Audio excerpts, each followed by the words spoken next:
तर मित्रांनो, प्लेटलेटबद्दल आपण ऐकत होतो. प्लेटलेट कमी असताना कुठल्या तपासण्या करणे गरजेचं आहे. पहिल्यांदा तर आपल्याला हिस्ट्री घेणे खूप गरजेचं आहे. पास्टमध्ये कधी काही प्लेटलेट कमी झाल्यात की नाही ते बघणे गरजेचं आहे.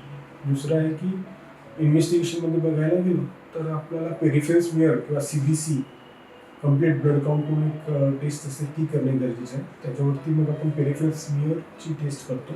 त्यात बघतो की आपण प्लेटलेट किती आहे एक्झॅक्टली. कधी कधी असं होऊ शकतं की मशीनने प्लेटलेट कमी दिलं आहे, पण स्लाईडवरती किंवा पेरिफेरल स्मिअरवरती प्लेटलेट काउंट ॲडिक्वेट आहे. त्याला मी सुडो थ्रोम्बोसायटोपेनिया म्हणतो, म्हणजे खोटा थ्रोम्बोसायटोपेनिया. आता असं का बरं होऊ शकतं, तर कधी कधी आपल्या बॉडीमध्ये EDTA नावाच्या जे रिएजंट आहे त्याच्या अगेन्स्ट अँटीबॉडीज तयार झाल्यामुळे पण असं होऊ शकतं. पण अशा प्लेटलेट कमीला आपल्याला घाबरण्याची गरज नसते. त्यामुळे ती CBC करून पेरिफेरल स्मिअर करून प्लेटलेट खरंच कमी आहे का ते पण बघणे गरजेचं आहे. हे केल्यानंतर मग आपण व्हायरल इन्फेक्शनची काही तपासणी करू की ज्याच्यामुळे प्लेटलेट कमी होऊ शकतो, जसं HIV, hepatitis B, hepatitis C या तपासणी कमी होतात. नंतर कधी कधी थायरॉइड रिलेटेड पण प्लेटलेट कमी होऊ शकतो, त्यामुळे थायरॉइडची पण तपासणी करणे गरजेचं पडतं. आणि एक्झामिनेशन म्हणजे पेशंटचे एक्झामिनेशन करणं म्हणजे त्याची तपासणी म्हणजे क्लिनिकल एक्झामिनेशन. लिव्हर स्क्रीनला काही सूज आहे की नाही, लिम्फ नोडवरती काही सूज आहे की नाही, त्या गोष्टी बघणं गरजेचं राहतं. हे सगळं केल्यानंतर मग आपल्याला बोन मॅरो नावाची तपासणी एक असते. काही पेशंट्समध्ये, प्रत्येकच पेशंटमध्ये बोन मॅरोची गरज पडत नाही. बोन मॅरोची तपासणी करून आपण काय कळतं आपल्याला, तर ही गोष्टी करू शकतो की प्लेटलेट बनण्याची प्रक्रिया व्यवस्थित चालू आहे की नाही, किंवा आतमध्ये काही दुसरा कुठला आजार दडलेला आहे की नाही, या गोष्टी करू शकतो. पण प्रत्येकच पेशंटमध्ये बोन मॅरो करायची गरज नसते. ऑलमोस्ट 50 to 60% पेशंटमध्ये ज्यांना लिव्हर स्क्रीनला सूज आहे किंवा लिम्फ नोडला सूज आहे किंवा प्लेटलेटसोबत हिमोग्लोबिन आणि WBC पण कमी आहेत, अशा सिच्युएशन्समध्ये आपण बोन मॅरो करून चेक करून घेत असतो की आतमध्ये काही ब्लड कॅन्सर वगैरे दडलेला आहे की नाही. तर अशा प्रकारे आपल्याला या सगळ्या बेसिक तपासण्या करून आपण कन्क्लुजनला येऊ शकतो प्लेटलेट का बरं कमी आहे ते बघण्यासाठी.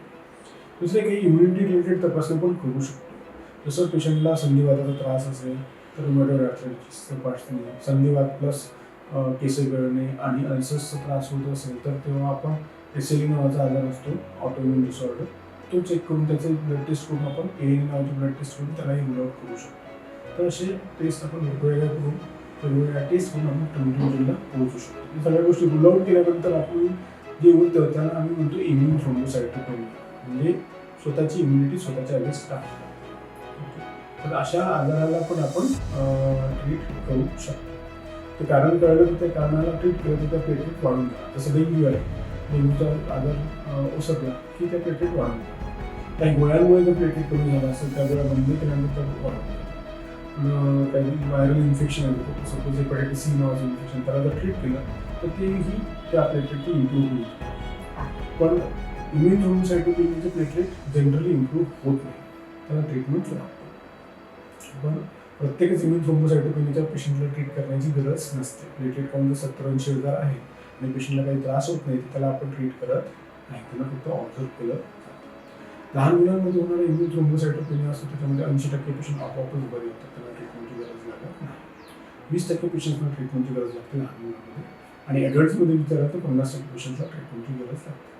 ट्रीटमेंटमध्ये बघायला गेलं तर इनिशियल ट्रीटमेंट ही स्टेरॉइडच्या टॅबलेट्स असतात आणि IVIG नावाचं इंजेक्शन असतं, ते देऊ शकतो. सेकंड लाईन ट्रीटमेंटमध्ये आपल्याकडे वेगवेगळ्या प्रकारचे इम्युनोसप्रेसंट्स आणि बोन मॅरो बूस्ट करणारे काही मेडिसिन्स असतात, ज्या देऊन आपण त्याला इम्प्रूव्ह करू शकतो. पण आता बघायला गेलं तर लाईफस्टाईल मॉडिफिकेशन आणि या सगळ्या गोष्टी करूनही याला बऱ्यापैकी कंट्रोलमध्ये ठेवलं जाऊ शकतं.